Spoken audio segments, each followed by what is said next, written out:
அன்பு தமிழ் மக்களே வணக்கம்.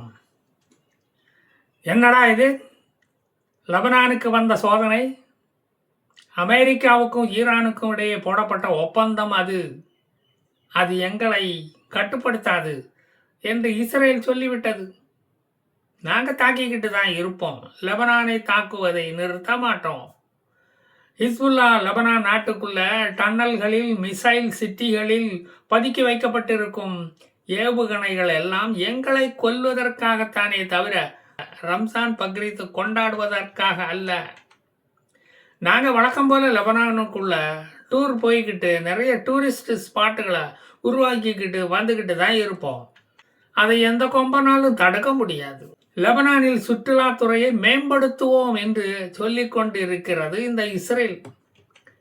சமீபத்தில் தெற்கு லெபனானில் லெபனான் இஸ்ரேல் பார்டரில் கண்டுபிடிக்கப்பட்ட 1 கிலோமீட்டர் நீளமுள்ள ஆர்சிசி சிமெண்டால் கட்டப்பட்ட டனலை பார்த்ததும் இஸ்ரேலுக்கு ஆத்திரம் பொத்துக்கிட்டு வந்து விட்டது. இவன் அடங்க மாட்டான் போல இருக்க அப்படின்னு அதை படம் பிடித்து ஐநா குட்டராசுவை வந்து பார்வையிடும்படி இஸ்ரேல் கேட்டுக்கொண்டது. அதற்கு அவர் செவி சாய்க்கவில்லை. செவியை மடக்கி கிளிப்பு போட்டு பிளாஸ்டரை ஒட்டி வைத்து விட்டார். சிதறிய முத்துக்களை பொறுக்கவோ கோர்க்கவோ என்று துரியோதனன் கர்ணனிடம் கேட்ட மாதிரி நாங்கள் அந்த டனலை தகர்க்கவோ மண்ணை போட்டு மூடவோ என்று ஐநாவிடம் கேட்டது இஸ்ரேல். ஐநாவுக்கு தான் இஸ்ரேல் என்றதுமே பெல்ஸ் பால்சி வந்து வாய் ஒரு பக்கமாக இழுத்துக்குமே. அதனால வாய் பேச முடியல. அழகு போல சுளையா கிடைத்து கொண்டிருந்த ஐநா உரிமை தொகையை நிறுத்திவிட்டது அமெரிக்கா. ஐநாவின் வயிற்றில் அடித்து விட்டது. இந்த யூதப்பய அமெரிக்கா கிட்ட போட்டு கொடுத்ததினால்தான் அது நடந்தது. அவனுக்கு செவி சாய்க்கிறதா எங்களுடைய வேலை, அவன் சொல்றதையெல்லாம் கேட்கறதா எங்களுடைய வேலை அப்படின்னு சொல்லுது. அமெரிக்கா போடும் ஒப்பந்தங்களுக்கு எல்லாம் நாங்கள் அடங்க மாட்டோம். நாங்கள் இப்போ கோரப்புல்லு பெரம்பு எல்லாம் இப்போ சாகுபடி பண்ணிக்கிட்டு இருக்கோம் இஸ்ரேலில் தான். வாத்தியமார்களுக்கு நல்லா வெளுக்கிறதுக்கு பெரம்பு சப்ளை பண்ணிக்கிட்டு இருக்கோம் தெரியுமில்ல. அதனால தான் அதை எடுத்துக்கிட்டு நாங்கள் லெபனானுக்கு போகிறோம். மதுல்லா என்ற பார்டர் நகரத்துக்கு பக்கத்திலே கண்டுபிடிக்கப்பட்ட இந்த டனல் சிட்டியை கட்டுவதற்கு ஈரான் அங்கு நிறைய முதலீடுகளை செய்துள்ளது. ஈரானிய என்ஜினியர்கள் சுக்கு நீர் குடித்து இராப்பகலா விழித்திருந்து இதை திறம்பட கட்டி முடித்துள்ளார்கள். ஒரு சாக்கடை கட்ட சொல்லுங்க பார்ப்போம் இந்த என்ஜினியர்களிடம். தெரியாது என்பார்கள். அந்த போர்ஷனை நாங்கள் இன்ஜினியரிங் கோர்ஸில் படிக்கவே இல்லையே என்று தான் சொல்லுவார்கள். சாய்ஸில் விட்டுருப்பானுங்க. அணு ஆராய்ச்சிக்கு பிறகு அடுத்தபடியாக முக்கியத்துவம் கொடுப்பது அவர்கள் டனல் கட்டுவதற்கு மட்டும்தான். கிருமிகள் நிறைய வாழும் சாக்கடைகளை கட்டி எங்கள் திறமைகளை வீணடிக்க வேண்டாம் என்று அவர்கள் சொல்லிவிட்டார்கள். இஸ்ரேலை பார்த்து தொடர் நடுங்கி போய் தான் நாங்கள் ஆக்சிஸ் ஆஃப் ஈவிலை தொடங்கினோம், அந்த தாக்குதலை ஆரம்பித்தோம். ஆனால் அவர்களோ, நம் எதிரிகளோ, axis of resistance, operation rising lion, operation midnight hammer, operation roaring lion, operation true promise என்று ஏகப்பட்ட ஆப்ரேஷனை நடத்தி எங்கள் உடம்பை ரணகளமாக்கி வச்சுட்டானுங்க. பயங்கரமாக தாக்குதல் நடத்தி பின்னி பெடல் எடுத்துட்டானுங்க. இப்போ நாங்கள் அந்த பெடல் இல்லாத சைக்கிளை தான் ஓட்டிக்கிட்டு திரிகிறோம். ஏற்கனவே பல முறை இஸ்ரேல்கிட்ட அடி வாங்கி தோத்த வரலாறு வேற நம்மக்கிட்ட நிறைய இருக்குது. அதை கொஞ்சம் திருத்தி எழுத முயற்சிப்பது அதெல்லாம் ஒரு தப்பா? நாங்கள் என்ன இந்த வரலாற்றை பாடத்திட்டத்தில் கொண்டு போய் சேர்க்கவா போகிறோம்? பாபர் நல்லவன் என்ற வரலாறு, ஔரங்கசீப் ஓரங்கட்டுறதுல வல்லவன் என்ற வரலாறு, அக்பர் நல்லாட்சி தந்த நல்லவன் என்ற வரலாறைத்தானே பாடமாக வைக்க போகிறோம். அதனால தானே இஸ்லாமியரை கல்வி மந்திரியாகவும் கல்வி தந்தைகளாகவும் கல்வி தாத்தாக்களாகவும் நாங்கள் நியமித்தோம். ஒரு முறை என்னை ஜெயிக்க விடுங்க ஐயா, வந்து சாதனை புரிந்து காட்டுறேன். இப்படி தோற்று போய் வீட்டில் ஓரமாக உட்கார வைக்காதீங்க.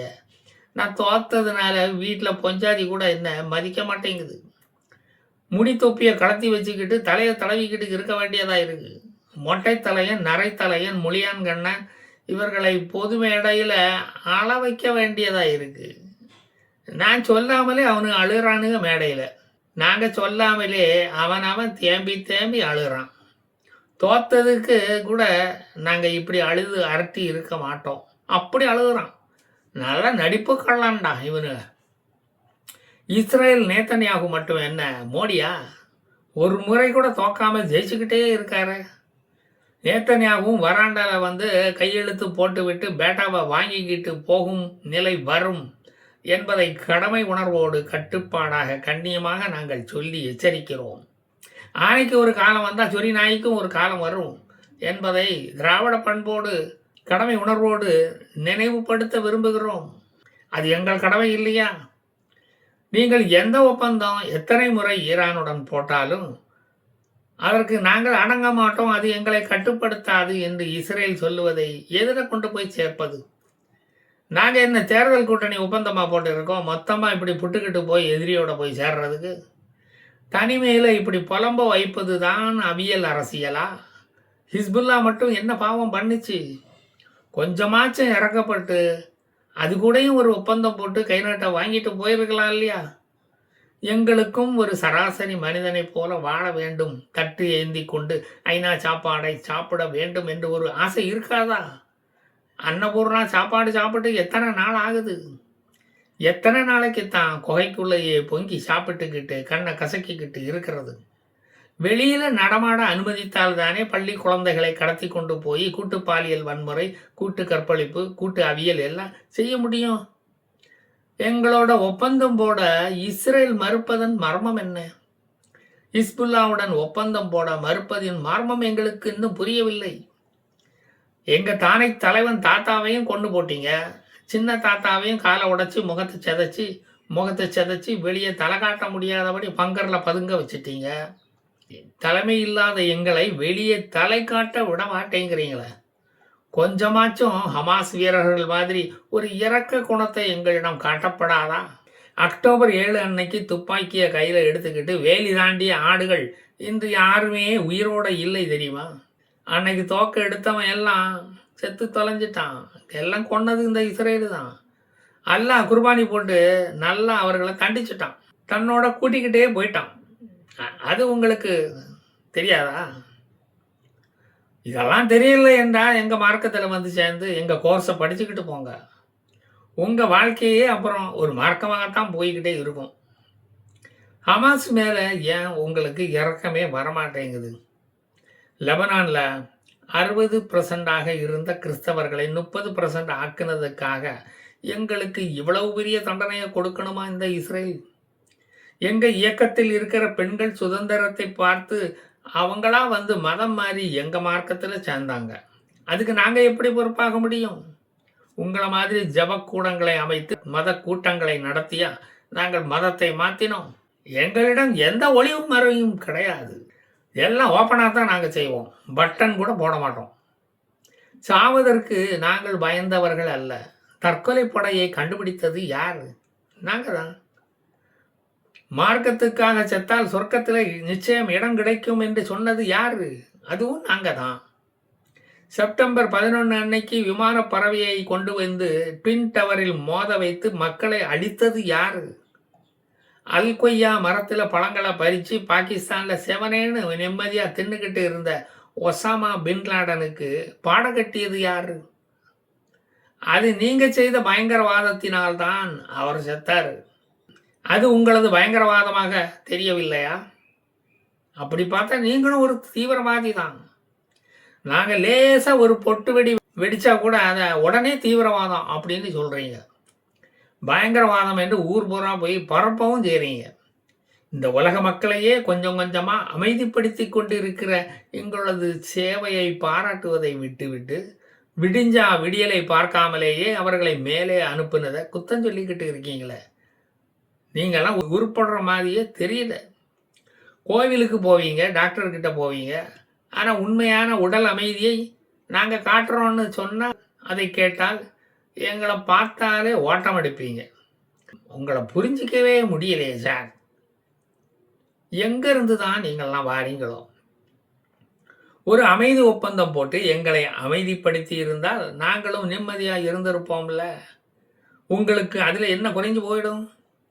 உலகத்திலேயே அதிபயங்கரமான ஆயுதங்கள் வைத்திருக்கிற நாடான வடகொரியாவில் கூட மக்கள் அங்குள்ள மக்கள் மாதிரி எங்களை நிம்மதியாக அமைதியாக சந்தோஷமாக வாழ விட மாட்டீங்களா?